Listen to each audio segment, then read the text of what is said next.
Hello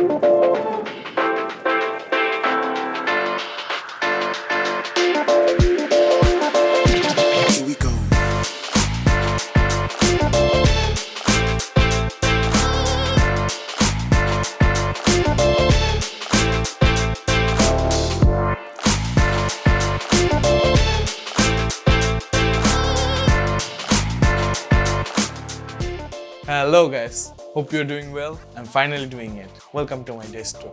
আমার অনেক দিন ধরে বলতেছিল মানুষ অলমোস্ট এভরি ভিডিওতে নিচে একটা করে কমেন্ট থাকতো যে ভাই তোমার সেটআপ দেখবো, সেটআপ টুর দেখবো। ইউজুয়ালি আমি ইনস্টাগ্রামে স্টোরি দিয়ে থাকি, ফুল সেটআপটা কখনো দেখানো নাই, কজ আমি চাইছিলাম যে একবার পুরো কমপ্লিট করে তারপরে সেটআপটা দেখাবো। তো ডিসাইড করলাম যে পুরো কমপ্লিট কোনো হবে না, কজ আমি অলওয়েজ একটা না একটা কিছু আপগ্রেড করতেই থাকবো। যেমন কয়দিন আগে মনিটর আপগ্রেড করছি, তারপরে আরও কি জানি আপগ্রেড করছি, নতুন কিবোর্ড নিছি, নতুন মাউস নিছি, এমন সবসময় একটা না একটা আপগ্রেড হইতেই থাকবে। তাই চিন্তা করলাম যে এখন যেভাবে সেভাবে শ্যুট করি, পরে যখন আরও আপগ্রেড করবো আরেকটা বানালাম, ওয়াই নট। আর আমার রুমটা এখনও কমপ্লিট হয় নাই, রুমটা অনেক কিছুই বাকি আছে। নেহা কোনো দিকে ঘুরাবো না, এখানে আমি ঘুমাই, এখানে আমি কাজ করি, ব্রেডের থেকে উঠেই যেয়ে কাজ করি, এত কনভিনিয়েন্ট। আর অফিসটা নেওয়ার মানে ছিল না, কজ কেউই আসতে পারতেছিল না, কারোর সাথে কোলাবরেট করতে পারতেছিল না, so didn't make any sense. আর কাজও হইতেছিল না অত, সো অফিসটা রেখে একটা extra expense. Let's get started with the tour. So আমার সেটআপের ফার্স্টে এই পাশে একটা গাছ রাখছি, এর একটা স্নেক প্ল্যান্ট, নতুন কয়েকটা হয়েছে, বাট এই একটা গাছই আমি আমার টেবিলের উপর রাখি, বিকজ আমার ইচ্ছা ছিল যে একটা ওই যে উডেন প্ল্যান্ট দিয়ে একটা ভাইব এমন কিছু একটা করবো। বাট প্ল্যান্টের টেক কেয়ার করা রুমের ভিতরে ইনডোর প্ল্যান্ট অনেক ঝামেলা। আর আমি ভালো একটা টেবিল টপ পাই নাই, অরিজিনাল উডেন টেবিল টপ অনেক দাম, আমি আপাতত এত দামি একটা টেবিল টপ অ্যাফোর্ড করতে পারি নাই। সো নেক্সট আমার যে ডেস্ক, এটা আইডিয়া মডস থেকে নিছি। নেহা পুরো ডেস্কটা দেখাও। তো আমার যে ডেস্ক, এটা আইডিয়া মডস থেকে নিছি। এর একটা এল শেপ ডেস্ক, আর এর দুই পাশে ড্রয়ার্স আছে যেগুলো আমার জন্য মোর দেন ইনাফ।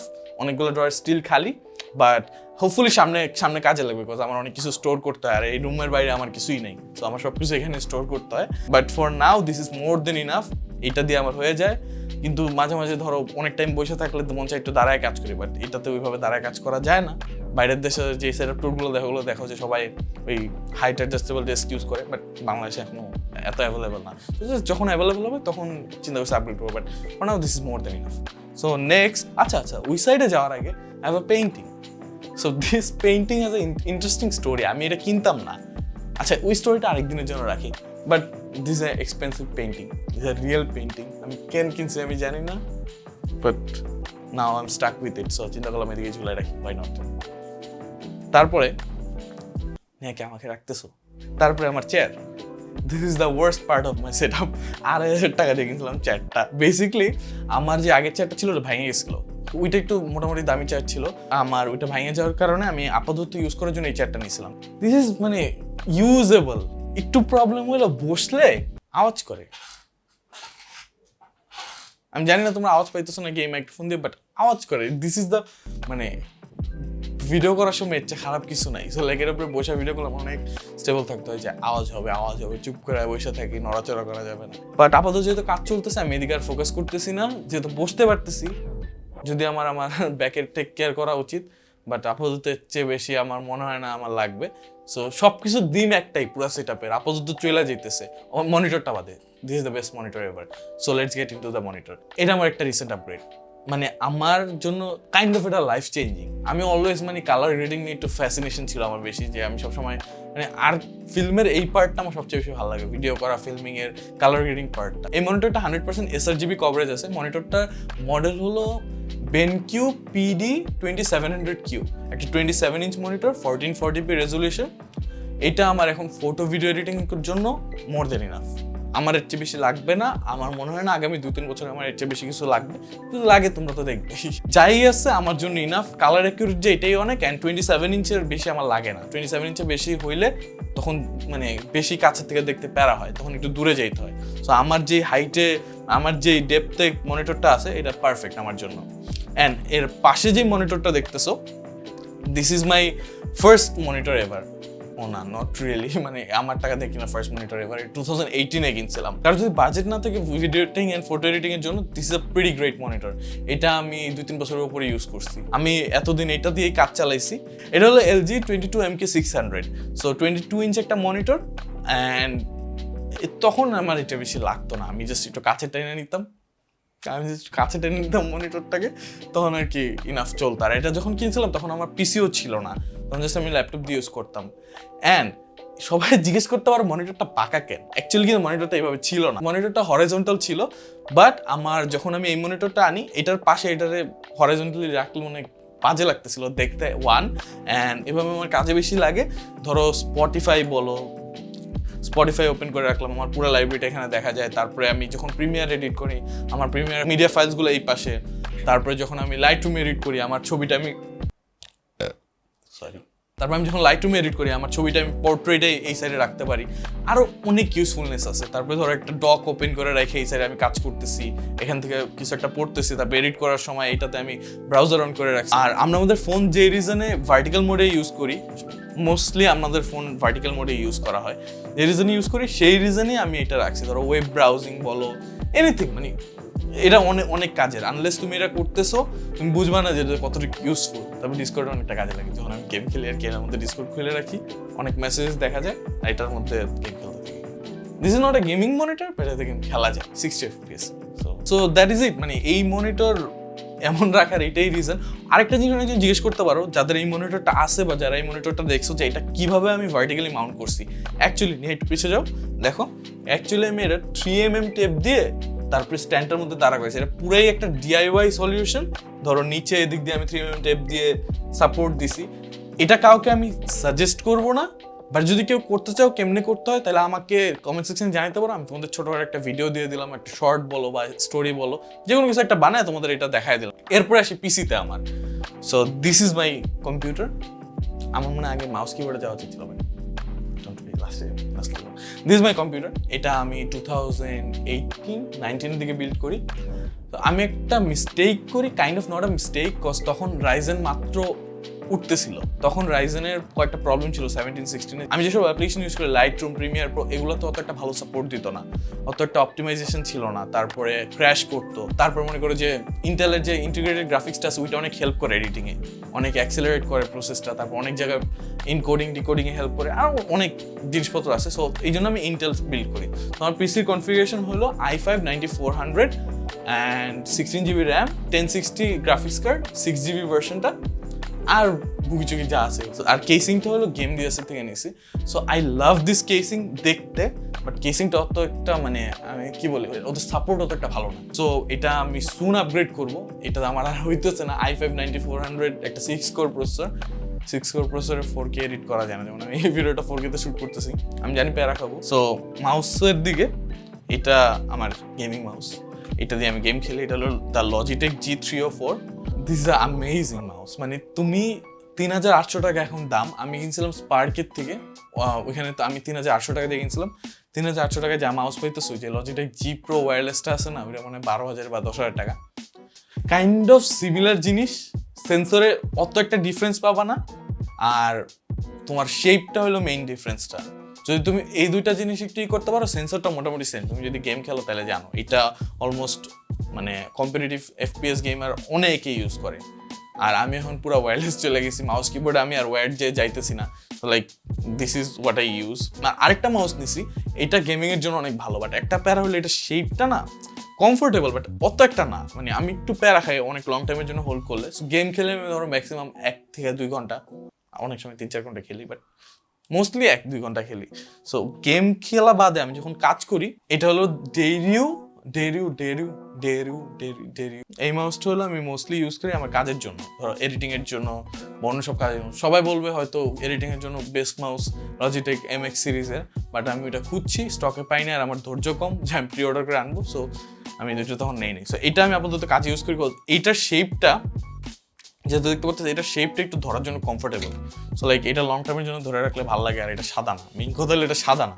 আমি সাদা পেরিফেরাল চাইছি, বাট সাদা জিনিসপত্র ময়লা আছে অনেক জলদি, যেহেতু আমার মাউস প্যাডে দেখতে পাচ্ছ, মাউস প্যাড অনেকটা ময়লা। সো আমি আপাতত কালো মাউসটা মোস্টলি ইউজ করি। মাউস প্যাড আর এই মাউসটা, ডেরিউর এই মাউসটা A918, দুইটাই ওয়্যারলেস। মাউস প্যাডটা আর এটা আমি নিছি গেম অন থেকে, এটা আমার একটা ফ্রেন্ডের পেজ। সো তোমরা যদি কেউ নিতে চাও, আমি লিঙ্ক করে দেবো নিচে। আমার কিবোর্ড, সো এই কিবোর্ডটা হলো the RK71। RK71 is amazing keyboard বাজেটে, এটাও 3800 দাম। আমারটা ব্লু সুইচেস আছে, মানে ব্লু সুইচ চেয়ারিং না অবভিয়াসলি, এই ব্লু সুইচগুলো মানে ওদের নিজেরাই ওরা ম্যানুফ্যাকচার করে। সো সুইচগুলো অনেক ট্যাকটাইল, সো টাইপিংয়ের জন্য অনেক আরাম। বাট এগুলো যেহেতু লিনিয়ার না, গেমিংয়ের জন্য তো একটা ভালো না, আর গেমিং আমার প্রায়োরিটি না, সো আমি তো একটা প্যারা খাইতেছি না। So this is more than enough. আর এটা ওয়্যারলেসও, এইটাই আমার মেইন। অনেকজন বলতে পারে যে ভাই তাহলে ওয়্যার লাগায় রাখছো কেন? আমি মোস্টলি আমার এই কিবোর্ডের ওয়্যারটা অত একটা প্যারা দেয় না, আর ওয়্যারটা লাগানো ছিল চার্জের জন্য। ইউজুয়ালি আমি ওয়্যার ছাড়াই ইউজ করি, লাইক তোমার এখনও এটা কাজ করতে পারবে, এখনও চাইলে ইউজ করতে পারবা। এরপরে আসে আমার স্পিকার। সো এই স্পিকারগুলো অত একটা দামি না, এটা 2100 নিছিল না 2000 নিছিল।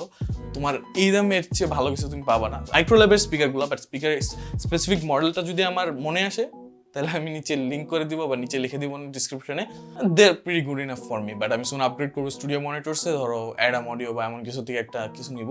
এরপরে এই সাইডে হলো আমার ওয়্যারলেস চার্জার। সো বেসিক্যালি এটাতে আমার ফোন চার্জ করতে পারি বা আমার এয়ারপডস চার্জ করতে পারি। সো আমার মোস্টলি আমি এখান থেকে ফোন চার্জ করি, আমার টেবিলের উপরে রেখে দিই, নোটিফিকেশন আসলো যাতে সাথে সাথে দেখা যায়। সো এর সাইডে আছে আমার microphone. This is my microphone stand. এটা দিয়ে ধরো আমি মাঝে মাঝে ডিসকর্ড বা স্ট্রিম করি, সো এটা দিয়ে অডিও রেকর্ড করি, বা ধরো ভয়েস ওভার করলে ভয়েস ওভার এখান থেকে রেকর্ড করতে পারি। So the microphone I am using is the road video Mic NTG, যেটা আমার বেস্ট মাইক। সো আমি চিন্তা করলাম why not use it here, যে এক জায়গায় না ইউজ করে কয়েক জায়গায় ইউজ করা যেতেছে, আর এটা USB দিয়েও ইউজ করা যাচ্ছে, পিসিতে কানেক্ট করা আরও ইজি। আমি যখন নর্মালি গেম খেলি তখন আমার গেমিং হেডসেট ইউজ করি। আমি এছাড়া আর কোনো আমার হেডসেট নাই আপাতত। আমি চাইতেছি যে অডিও টেকনিকের ATH M50 এক্সট্রা আছে না, ওইটা নেওয়ার জন্য। বাট ওইটা স্টক আউট, পুরো বাংলাদেশে স্টক আউট, কোনো জায়গায় পাইতেছি না। সো কেউ যদি জানো ওইটা এখন কই পাওয়া যায় প্লিজ কমেন্ট বিলো। VH200 ভালো, মোটামুটি খারাপ না। আমার অনেক দিন ধরে 1-1.5 বছর মতো ইউজ করতেছি, যাইতেছে কোনো রকম যাইতেছে। অনেক সময় এক কান বাজে না। সবচেয়ে বেস্ট ফিচার হলো মাইক্রোফোনটা ভিতরে ঢুকানো যায়, সব মাইক্রোফোন বাইরে থাকে না, উইয়ার্ড লাগে। So I think that is it, I covered everything. And ওই পাশে, আচ্ছা নেহা আমাকে একটু দাও, এই পাশে আমার রাউটার, ডান পাশে আমার রাউটারটা রাখছি। অ্যান্ড এখানে আমার ক্যামেরা চার্জার, ওইখানে একটা মাল্টিপ্লায়ার। সো এটা ইউজুয়ালি দেখা যায় না, জাস্ট রাউটারটা দেখা যায়। এর বাইরে this is what I am looking at. Basically আরেকটা ভালো একটা ভিউ দিই এই হাইট থেকে বসলে। This is what I am looking at, এই মনিটর। অ্যান্ড এটা আমার সাইডে থাকে, সো লাইক এটা আমার মাল্টিটাস্কিংয়ের জন্য এটা কাজে লাগে। অ্যান্ড টিভির কথা বলতে ভুলে গেছি, sorry. This is basically like একটা চাইনিজ টিভি, মানে এটা কোনো ব্র্যান্ড নেই, চায়নাতে মনে করো যে কোনো একটা ফ্যাক্টরিতে বানাইছে হয়তো। এটা 42 ইঞ্চ আর 40 ইঞ্চের মতন। সো এটা আমি নিয়েছিলাম মেইনলি টিভি দিয়ে যা কাজ করে ওইটা দেখতে, ধরো নেটফ্লিক্সের জন্য এটা ইউজ করার জন্য নিয়েছিলাম। আর এটা যখন নিয়েছিলাম তখন জাস্ট আমার এই মনিটরটা ছিল। সো লাইক এটার থেকে প্রিটি সিগনিফিকেন্ট একটা মানে সাইজ। সো এটা দিয়ে মোস্টলি সব কন্টেন্ট কনজিউম করা হইতো যখন আমি খাটে থাকতাম বা যখন কাউচে থাকতাম। বাট এটা নেওয়ার পর না এটা অনেক কম ইউজ হয়, বিকজ এটার কালার এত অ্যাকুরেট, আর এটার রেজলিউশন অফ 1440p, এটা মনে হয় 1080p। তো লাইক এইটা স্ক্রিন দিয়ে রাত দিন পারতো, এটা অনেক কম দাম নিয়েছিল। এটাও তো একটা ইউজ হয় না, বাট এটা অন করি মাঝে মাঝে মন চাইলে। এটা একদিনে করি নি, কেউ দেখা ডিমোটিভেটেড হয় না যে হায় এত জলদি এত কেমনে করে ফেলছে, একবারে কত কিছু কিনে ফেলছে। এগুলো কোনোটাই একদিনে হয় নাই। অনেক কিছু আছে আমার 4-5 বছরের উপরে, অনেক কিছু আছে এতেও পুরোনো। একটা ভালো সেটআপ থাকার দরকার, কজ তুমি যখন কাজ করো, আমার যেমন মোস্ট অফ দ্য টাইম এখানে আমার স্পেন্ড করা হয় একটা দিনের। আমি যখনই শ্যুট না করি তখনই আমার এডিট করতে হয়। সো একটা ভালো ওয়ার্ক স্পেস থাকলে তোমার মাইন্ড ফ্রেশ থাকে, আর মানে ক্লাটার কম থাকলে তোমার মাথার ভিতর ক্লাটার কম থাকে বেসিক্যালি। সো ওই তো তোমার কাজ ভালো হয় ইভেনচুয়ালি, মানে তো you are spending on yourself আর কি। ভালো তোমার এমন না যে তুমি দামি জিনিসপত্র কিনা সাজায় রাখছো মানুষের দেখানোর জন্য। ইটস মানে মানুষ কয়দিন দেখবে, তুমিই দেখবা মোস্টলি। তুমি সকাল থেকে ওইটাই সেটআপটা দেখবা, যদি সেটআপ ভালো না লাগে হয়তো তোমার কাজ করতে মন চাবে না। অনেক সময় তোমার সেটআপের কারণে তোমার কাজ করা হয়। সো এইটাই, মানে এখনো আরও আপগ্রেড করলে তোমরা দেখবাই। This is my first setup tour, আর আমি এমন ট্যুর ভিডিওস কোনো বানাই নাই। আই ডোন্ট নো কেমন করছি আমি। হোপফুলি তোমাদের ভালো লাগছে, হোপফুলি তোমরা আমার ভিডিওস আরও দেখবা। বাট আমার রেগুলার আপডেটসের জন্য you can follow me on Instagram আর ফেসবুক। আমি মোস্টলি ইনস্টাগ্রামে অ্যাক্টিভ, বাট তোমরা দুই জায়গায় ফলো করতে পারো। ইনস্টাগ্রামের স্টোরি টাইম মানে আবার ফেসবুকে যায়। So it's up to you guys. If you guys liked it, don't forget to leave a like, comment down below যে তুমি কি দেখতে চাও অ্যান্ড কি ভাল লাগে নাই, কি ভাল লাগছে। সো তোমাদের অপিনিয়ন জানাও, নেগেটিভিটি কম ছাড়ানোর ট্রাই করো কমেন্টসে। অনেকজনে দেখি আমার কমেন্টে আরেকজন এসে গাইলে, বুঝি না ভাই, গাইলে আমারে গাইলা ঠিক আছে, আরেকজন এসে আমার কমেন্টে গাইলেন মানে কি? Thank you so much for watching, see you guys next time.